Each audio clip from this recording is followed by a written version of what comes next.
Jadi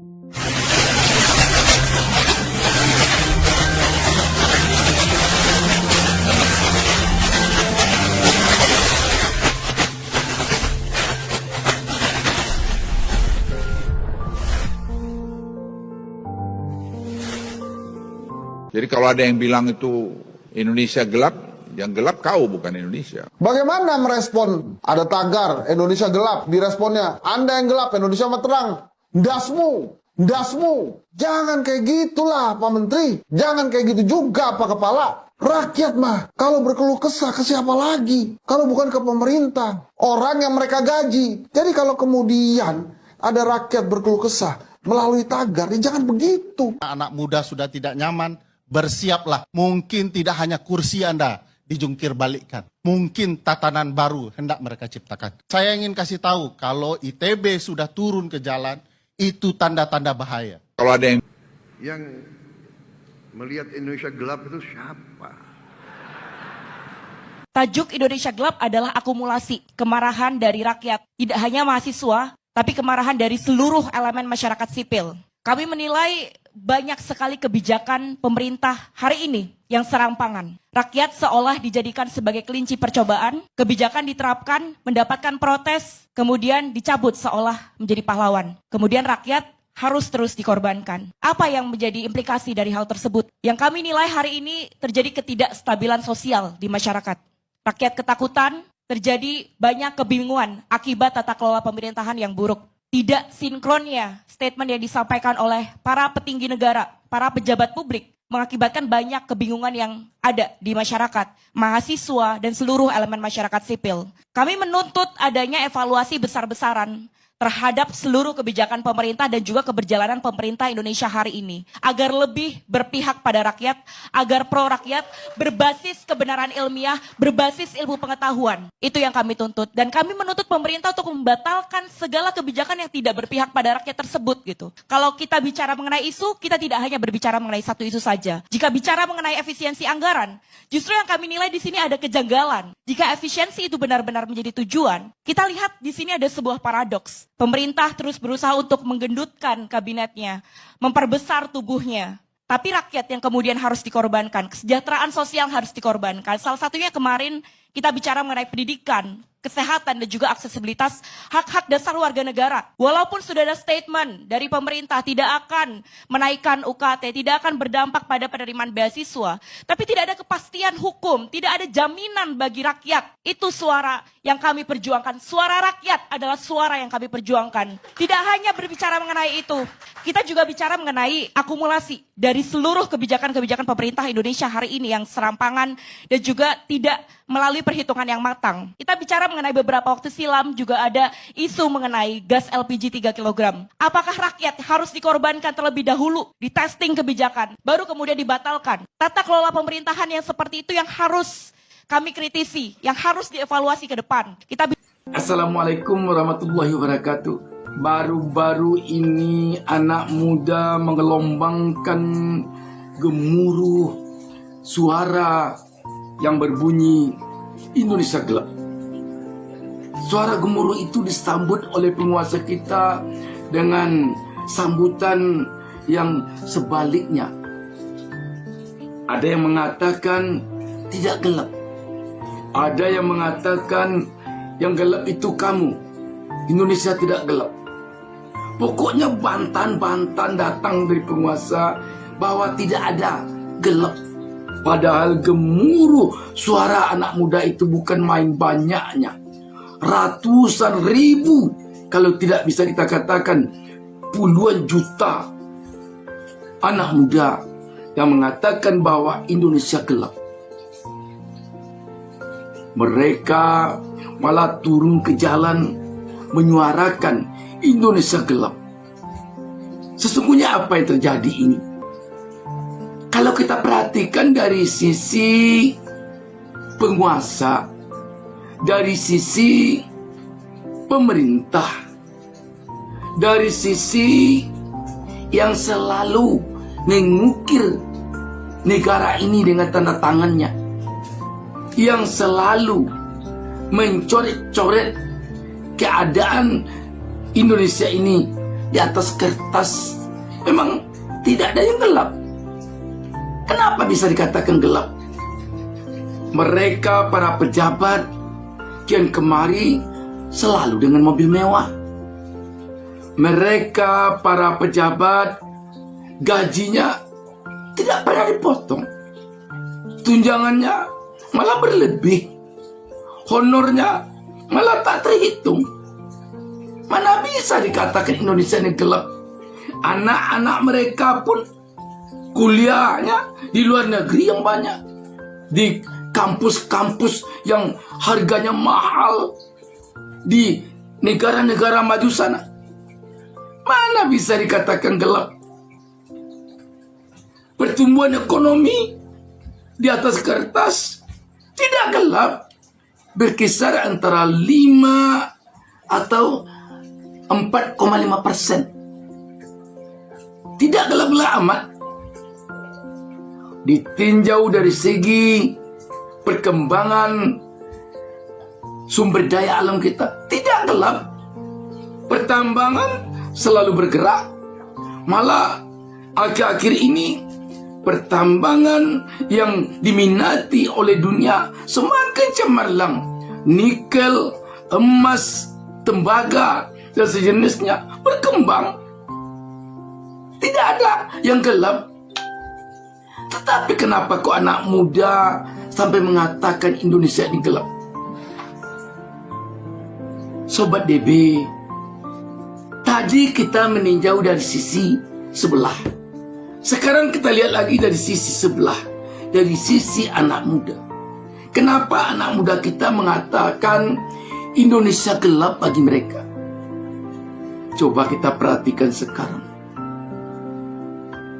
Kaum Gen Z saja yang menganggur saat ini tidak kurang dari 9 juta. Terang atau gelap itu? Sarjana-sarjana kita yang baru tamat, yang menganggur, tidak terhitung. Lapangan kerja sulit. Malah yang menghadang mereka setiap hari bagi mereka yang telah bekerja di perusahaan-perusahaan swasta, di pabrik-pabrik, PHK. Kita tidak bisa menghitung satu persatu banyaknya perusahaan sekarang ini yang mem-PHK karyawannya ribuan, malah puluhan ribu. Sritek dan yang lainnya banyak sekali. Sehingga bagi anak muda memang Indonesia ini gelap bagi mereka. Tetapi bagi penguasa terang benderang Indonesia ini bagi mereka. Kalau kita melihat memang tidak bisa diambil patokannya pada penguasa. Sebab siapapun yang berkuasa bagi mereka Indonesia ini terang benderang. Tetapi siapa saja yang tidak berkuasa, katakanlah si anak muda, gelap.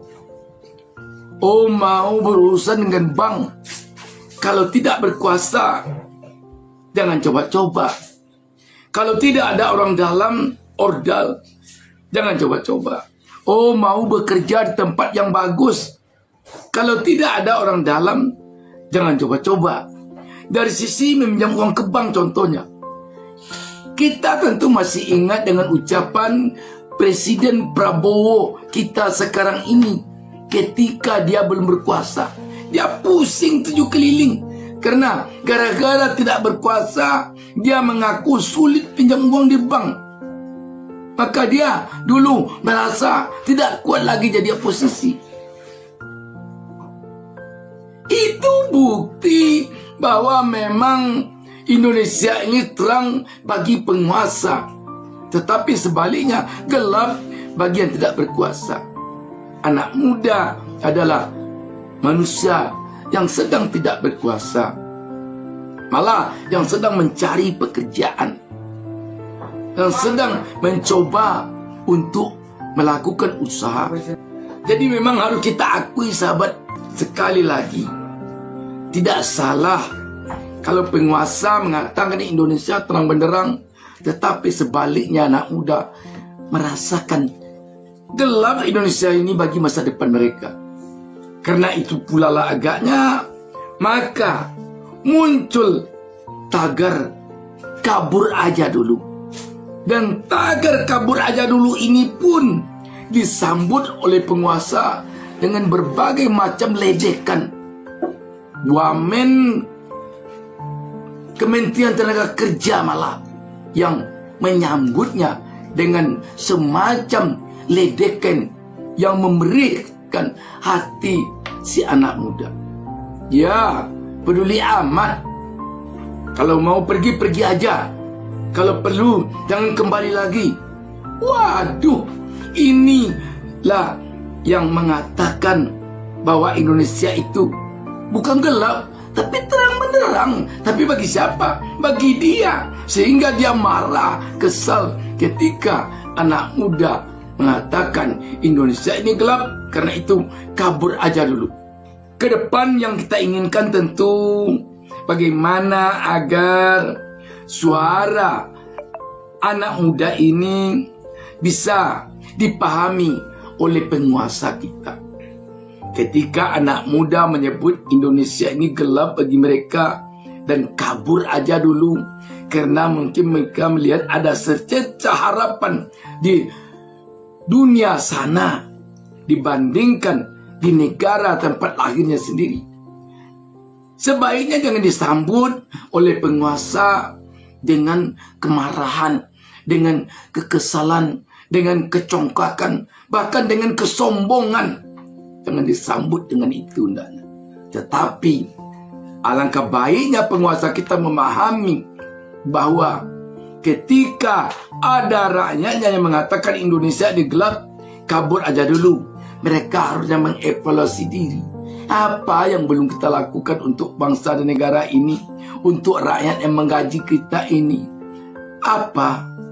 Apakah kita perlu lagi bekerja keras untuk memperluas lapangan kerja?